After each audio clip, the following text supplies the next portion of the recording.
Hey everybody, welcome back to my channel, Fish Den 365. I'm Den Haring, and today we're going to talk about a little bit of a different kind of fishing. And this is something that is fun to do. You can do it when fishing is really not that good. You can do it in off-season if you're not fishing in the winter, if there's ice on your lake and you don't want to ice fish. It's actually looking for fishing lures that people have lost while fishing your favorite lake, river, stream, what have you. And this is something that I had a renewed interest in this year. It's something I've done over the years, looking for lures and baits that were lost by other people.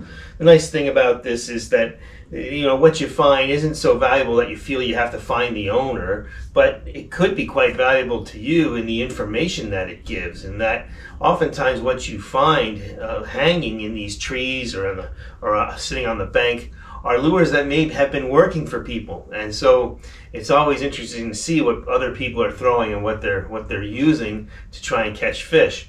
And I've been on the other end of this as well. I've lost baits. In fact, this past spring, I spent the week at Possum Lodge. This was in June, and I had my brother and my son and some friends come. We fished on different nights, weeknights, and by the time the weekend came, Saturday and Sunday, I was quite tired, and I really didn't want to go through all the trouble of getting the boat and taking the boat out again, especially knowing that there could be a tournament out there Saturday night, could be crowded. So instead, I walked the banks and tried to fish a little bit off the banks just for an hour or two, just to kill some time and see if I can find some hybrids or some stripers doing it.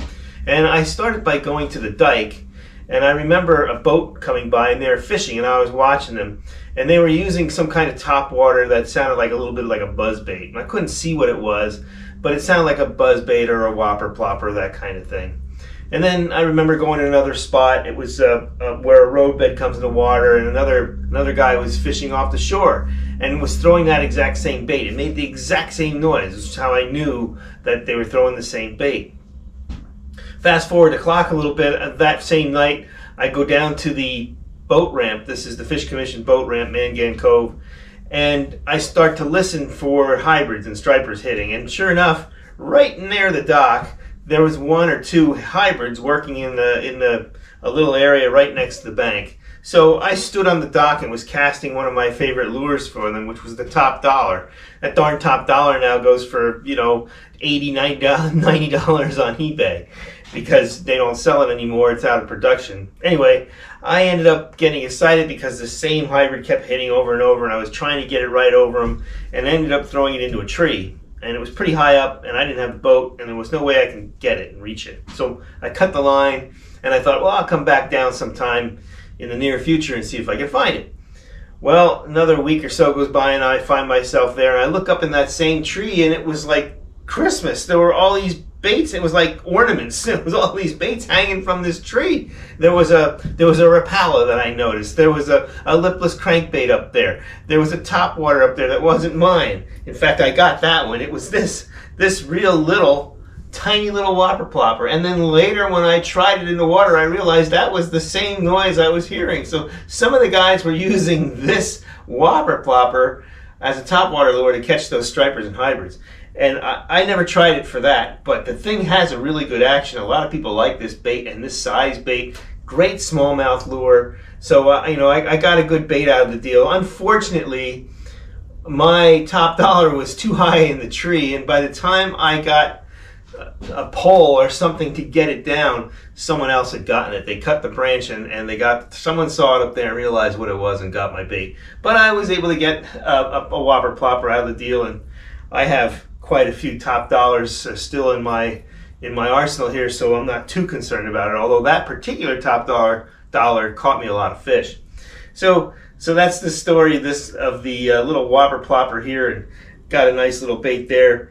Fast forward the clock to August, and I'm fishing down at Nakamixon, and I'm fishing a rather steep bank. It's kind of like a bluffy bank with bushes overhanging, and I noticed this bait hanging in there. And I thought, boy, this is a really interesting bait. I recognized it right away because I have the bigger version of it. It's a spoon, and it's made by Nichols. Nichols actually makes the spoon with a swivel already attached to it so that you won't twist your line too badly. And it's got a mylar tail here. So I thought, you know, whoever was throwing this in that area, if they were fishing at night or even in the, you know, early morning or in the evening, this is a smart bait to use at that time of year. Why? Because the bait fish, the young of the year alewives, are about that size, and they look like this, right? They have that bluish back, silver sides. So I thought, and I never owned this. I had the bigger slab spoons, but not one that's smaller like this. But I thought, boy, this is smart because it really imitates those smaller alewives. So I was glad to pick this bait up in August. So. And this is the time of year now as it's getting colder. Some people don't like to fish as much. In certain lakes, they actually draw the water down. Blue Marsh, Wallowa-Paulpack. So it allows you to walk the banks, and you can look into the bushes and the trees. You can look on the shore. Maybe some lures have washed up on the bank. So it gives you an opportunity to look for baits that way. Some guys actually like to scuba dive and look for baits that way. And then there's others that'll wait for every now and then someone has to work on a dam on a particular lake, and we've just had a few lakes like this. Mincy, like 3-4 years ago, they drained it. They drained Peck's Pond. I'm sure that if I took the time to look during those drawdowns where basically the lake is dry, now you can really find a lot of baits if you're looking around, and you find a lot of other interesting stuff too: cell phones, keys, whatever, motors, rods, reels, this kind of thing when they drain the lake. But you know, oftentimes you don't get that kind of opportunity, but it is fun to go around and see what kind of baits you can find. Sometimes you can find some really good stuff. I found one really rare popper that was worth like $45 that one time that was at Nakamixon in a bush.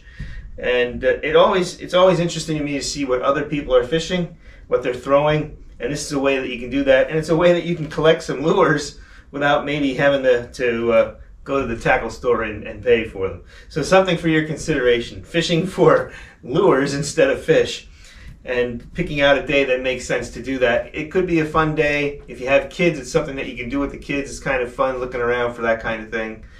Encourage you to give it a try if you haven't done so. If you have, I'd be really interested. Comment and let me know what kind of baits you found, or what was the most interesting things you found along the bank or in the bushes while you were fishing. What kind of baits, what kind of lures are you finding? Would love to hear in the comments.